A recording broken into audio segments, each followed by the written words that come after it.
Assalamualaikum warahmatullahi wabarakatuh. Waalaikumsalam warahmatullahi wabarakatuh. Pak, kita dari media ingin bertanya mengenai ekonomi syariah, Pak. Iya.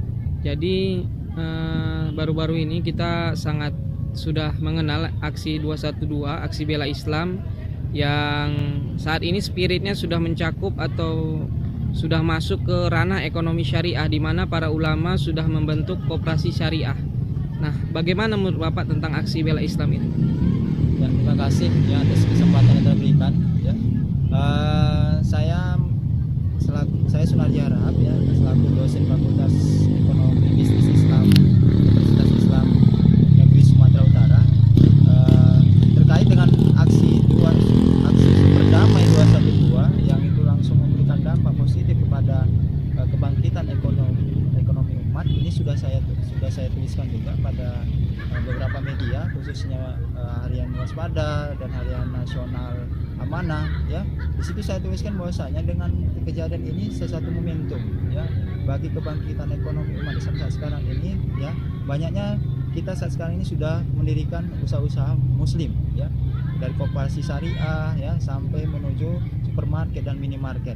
Kita lihat contohnya saat sekarang ini juga bagaimana perhatian para umat muslim khususnya untuk bisa membeli barang kepada pengusaha muslim. Karena terkait hal ini tentunya bagaimana kita mampu untuk mencintai produk saudara-saudara kita sendiri. Mungkin itu kalau kita terkaitkan bahwasanya bagaimana mampu kita ya untuk bisa membangkitkan sama-sama perekonomian umat untuk kemaslahatan kita semua. Oke, yang kedua Pak, sebenarnya apa itu ekonomi syariah secara singkat? Ekonomi syariah secara singkatnya yang jelas kalau dari sisi perbankan syariahnya dia itu mengharamkan ya riba, di mana MUI sudah memutuskan dan itu sudah berlandaskan Al-Quran dan Sunnah, di mana bahwasanya menyampaikan bahwasanya itu di umat Islam kita mengharamkan riba. Jadi pembeda kalau dari sisi ekonomi perbankan syariah tadi itu di situ tahu dari riba tersebut dengan cara ya mungkin dari sisi pembagian, kalau yang bank syariah dia pembagian hasil ya, jadi lebih fokusnya ke seperti itu perbankan syariah. Sedangkan untuk bidang-bidang lainnya bisa kita munculkan, kita lihat misalnya ada produk ya, produk yang produk sesuai dengan syariah itu tentunya kalau kita lihat ada label halal ya. Label halal di dalamnya terdapat bahwasanya tidak terkandung zat yang berbahaya, zat yang terkandung lemak babi, dan yang itu terkait yang diharamkan ya oleh Al-Quran. Selanjutnya apa sih sebenarnya keunggulan ekonomi syariah dari ekonomi konvensional pada umumnya, Pak? Pada umumnya perbedaan ekonomi syariah sama konvensional terletak pada prinsipnya ya, kita ya tentunya pandangan kita tadi sesuai dengan pedoman agama kita umat Islam, pedoman kita adalah Al-Quran dan Hadis. Disitulah makanya pandangannya tadi itu kita harus merubah mindset kita untuk mampu kita berkiprah untuk bisa ya sesuai dengan secara kapal kita untuk membangun diri kita ya dari segi pribadi dan juga dari ekonomi kita. Jadi di sini mampu kita untuk bisa secara umumnya kita harus untuk kemaslahatan umat, tidak ada yang dirugikan. Mungkin seperti itu. Ya, selanjutnya Pak, bagaimana sih sebenarnya korelasi antara ekonomi syariah dengan kemajuan ekonomi secara umum, Pak? Ya, ekonomi syariah ini sangat berdampak untuk kemajuan bangsa. Ya, tentunya bagaimana prinsipnya pada ekonomi syariah ini kemaslahatan umat. Yang namanya kemaslahatan umat tentunya berdampak pada suatu negara bahkan dunia. Dimana kalau kita lihat ini ya merupakan memiliki dampak yang positif ketika kalau kita mampu menerapkan perekonomian tadi secara baik gitu, tanpa kita menyampingkan ya hak-hak yang lain. Nah, di sinilah makanya tadi ekonomi syariah mampu untuk bisa memberikan kontribusi bagi semua warga negara Indonesia.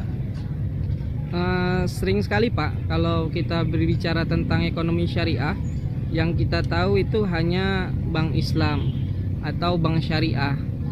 Namun sebenarnya apa cuman bank syariah saja ekonomi syariah itu, atau ekonomi syariah itu mencakup apa-apa aja Pak sebenarnya? Ya, ekonomi syariah selain perbankan syariah ya, itu tentunya tadi ada produk halal ya. Makanya sekarang ini ranah bidangnya sudah cukup banyak ya, bukannya produk halal aja, tapi udah ada pelabuhan bisnis halal, ya kan, pesawat terbang syariah itu dari Malaysia, ya. Baru kalau kita lihat juga, ya, itu ada pasar modal syariah. Jadi ranahnya itu sudah berbagai bidang, sudah mencakup untuk bisa melebar, ya. Namanya bagaimana kita selaku dunia aktif di dunia pendidikan mampu untuk bisa mengintegrasikan semua yang terkait tadi mengenai ekonomi konvensional, bagaimana kita berintegrasikan ke ekonomi syariah. Maka di dalam buku saya juga udah saya terbitkan buku pengantar manajemen integratif, ya, baru manajemen pemasaran integratif dan juga kewirausahaan integratif, dan itu juga sudah saya terbitkan di Blikjotim. Selanjutnya Pak, apa yang menjadi bukti bahwasanya ekonomi syariah ini bisa bertahan meskipun kondisi perekonomian bukan hanya di Indonesia tapi di dunia sedang anjlok gitu Pak. Tapi kenapa Bapak bisa yakin ekonomi syariah ini bisa bertahan? Ya, makanya ini selain berdampak pada ekonomi Indonesia, tentu berdampak pada ekonomi global. Karena di sini sudah teruji pada saat kita krisis terjadi tahun 1998, di mana perbankan konvensional itu anjlok gitu ya, sehingga muncul ekonomi syariah yang terus bertahan gitu untuk bisa memberikan kontribusi, ya, untuk pembangunan ekonomi negara kita. Untuk secara globalnya tentunya sama. Pada saat terjadi perekonomian lagi mandek, yang ketika Amerika juga lagi krisis, ekonomi global kita terus ekonomi saya berkembang di dunia. Makanya saat sekarang ini, ya, ekonomi syariah tadi terus tetap bertahan, ya, karena prinsipnya tadi itu bagaimana saling menguntungkan, tidak istilahnya sepihak saja. Ini tuh. Selanjutnya Pak, Bapak sering mengatakan bahwasanya ekonomi syariah itu memang bertujuankan untuk kemaslahatan umat. Nah, sebenarnya apa standar umat itu mendapatkan maslahat karena ekonomi syariat itu, Pak? Ya, dengan adanya standarnya di sini, makanya tadi ada kemaslahatan umat. Ketika ada kemaslahatan umat tadi, berarti ada imbas antara, ya, si penanam modal dan juga si operasional, tentunya saling menguntungkan gitu. Jadi paling tidak juga konsumen kita, ya, juga yang pemegang saham tadi sama-sama, ya, mendapatkan keuntungan. Di situ prinsip kamu tadi bagaimana ketika ada pembiayaan tadi yang mungkin tidak bisa dibayarkan, mungkin ini dikaitkan bahwasanya bisa disesuaikan dengan kita lihat kondisinya, ya, bagaimana kita mampu memberikan pengertian bahwasanya, ya, hal ini tidak menjadikan masalah ketika memang itu benar-benar terjadi gitu. Selanjutnya Pak, apa sebenarnya tantangan ekonomi syariah menurut Bapak? Tantangan ekonomi syariah saat sekarang ini adalah, ya, kurangnya sekarang kalau kita lihat bagaimana kita untuk mensosialisasikan ekonomi syariah. Sebenarnya, ya, saat sekarang ini kalau kita lihat, ya, inilah tugas kita semua, bukan tugas seorang dosen atau juga para aktivis ekonomi, ya, tapi khusus semuanya untuk bisa saling mensosialisasikan ekonomi syariah ini. Kenapa?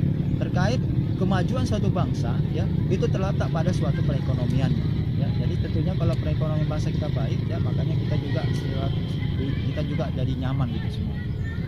Kalau menurut Bapak nih, kalau kita memang komitmen kepada ekonomi syariah, hal-hal sederhana apa yang kita wujudkan atau merupakan bukti bahwasanya kita komitmen untuk berekonomi syariah itu, Pak? Ya, komitmen kita dalam kita menjalankan ekonomi syariah, ya, tentunya kita, ya, harus setiap kita produk tadi itu, dari segi misalnya produk kita makan saat sekarang, kita harus lebih menjaga dengan melihat apakah ini halal, produk halal atau tidak. Mungkin kita lihat ada label MUI-nya. Karena saya lihat ini juga pada saat tulisan saya yang pertama kali harian waspada, saya mengkaji mengenai sertifikasi halal pada perusahaan bakri Kota Medan. Mengapa begitu? Karena umat muslim di Kota Medan ini sangat banyak, tapi kok perusahaan bakri itu, ya, kok nggak ada label halalnya? Karena kan di sini kan menjadi rancu ketika misal ini tidak dikonsumsi, yang kalau dia tidak ada label halal. Jadi ini tentunya itulah menjadikan kita bagaimana kita ekonomi syariah terkait dengan perbankan syariah, ya, kita harus mampu, kita pro kepada perbankan syariah. Kita banyak menabung dan juga segera mengalihkan dana-dana yang kita ke konvensional ke syariah. Selanjutnya terakhir Pak, mungkin apa harapan Bapak kepada umat Islam pada umumnya, Pak? Harapan saya kepada umat Islam, ya, mari kita sama-sama menggalakkan dan mensosialisasikan dan memajukan ekonomi syariah ini. yang tentunya ini akan berdampak ya sangat luar biasa kepada kemaslahatan umat. Itu tugas kita semua. Semoga ekonomi syariah maju dan jaya ekonomi Islam. Oke, terima kasih atas waktunya ya Pak. Assalamualaikum warahmatullahi wabarakatuh. Waalaikumsalam warahmatullahi wabarakatuh.